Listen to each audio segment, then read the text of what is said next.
FIFA is now staring at an invisible predator it cannot defeat. Not a financial crash, not a security failure, but a global exodus. This is a boycott born not in boardrooms, but in the hearts of fans across every continent. Supporters are tearing up tickets and walking away, asking one devastating question. Is the 2026 World Cup morally worth the price? Hotels are sitting empty. Stadium demand is cooling. And the word boycott is no longer a fringe protest. It is a viral reality. But then the unthinkable happened. Iran officially informed FIFA that they will not set foot on American soil. For 92 years, World Cup history was sacred. Now that shield has been shattered. This has gone beyond the pitch. It is a high-stakes collision of geopolitics, border fury, and national pride. FIFA promised the world a bridge of unity. Instead, they may have built the most expensive monument to a divided planet.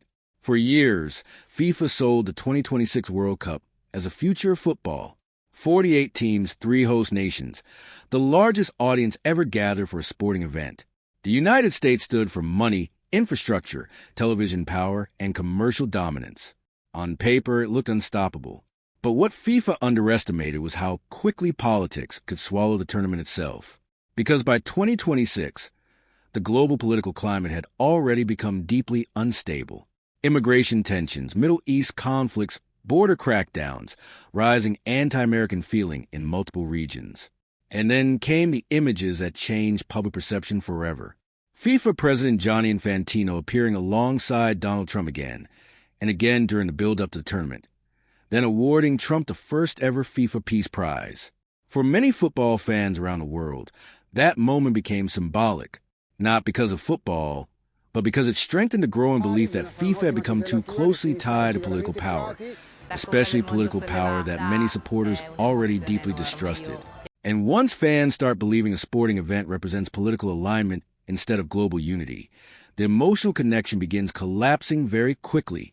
But then things got worse, because suddenly the boycott stopped being online outrage and started becoming real-world action.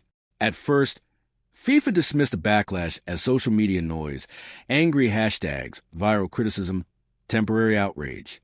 But then the cancellations started coming in. Thousands of fans reportedly backed out of travel plans connected to the World Cup.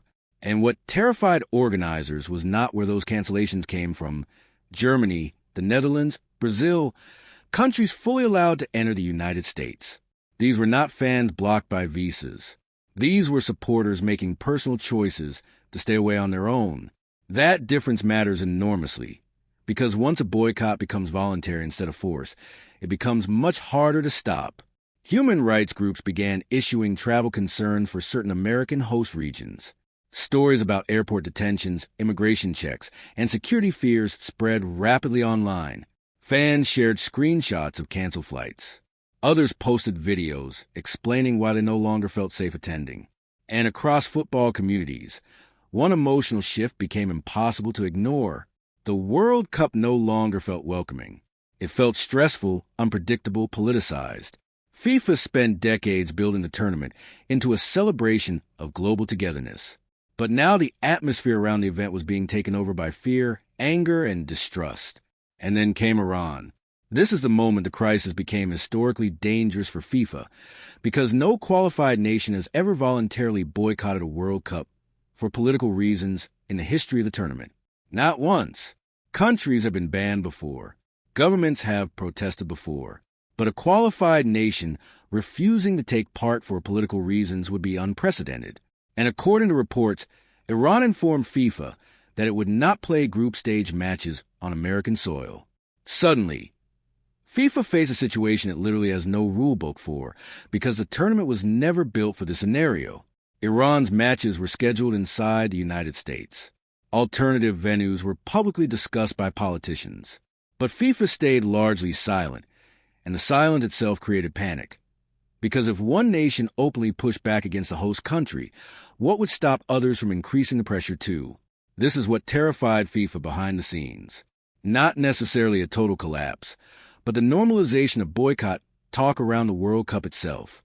Once the word boycott stops sounding radical and starts sounding reasonable, the tournament's global image becomes dangerously unstable. And what FIFA did not expect was that one policy change would actually make the backlash even more complicated.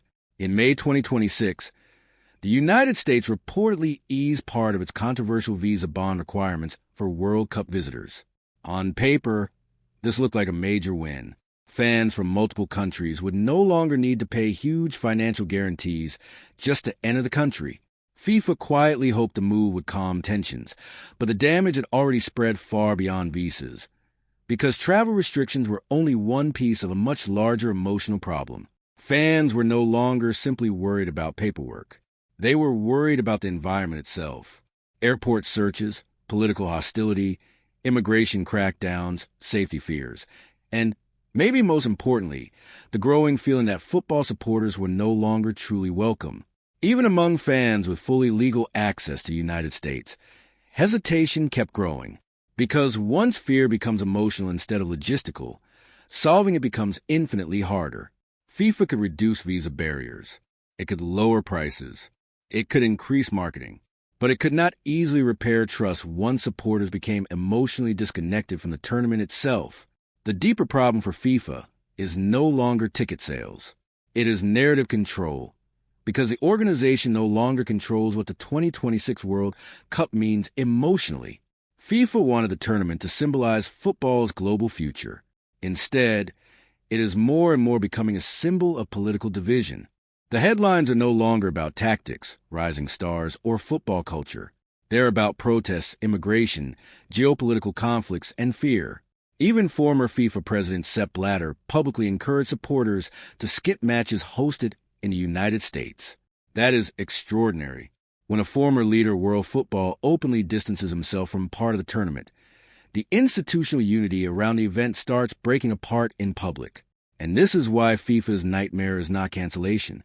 The matches will happen. The goals will be scored. Stadiums will still hold tens of thousands of people. But a different kind of damage may already be irreversible. Reputational damage. Emotional damage. Also the feeling that this World Cup stopped belonging to the world and started belonging to politics instead. The boycott will not completely destroy the World Cup. The tournament will still happen. Millions will still watch. The football itself will still create unforgettable moments. But something fundamental has already changed. For decades, the World Cup stood for escape, a moment when politics disappeared and football brought the planet together. That illusion is collapsing in real time because the 2026 World Cup is becoming something much darker, a reflection of the modern world itself, divided, politicized, distrustful, emotionally fractured.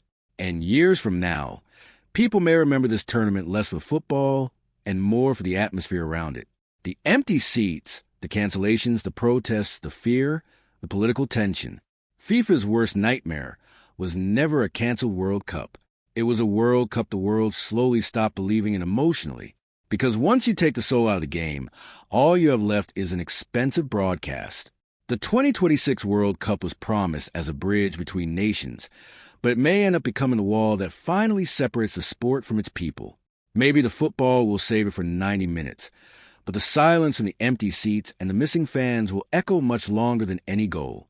And maybe that is the ultimate truth of the modern era. We did not lose the World Cup to a boycott. We lost it to the realization that it was never really ours to begin with.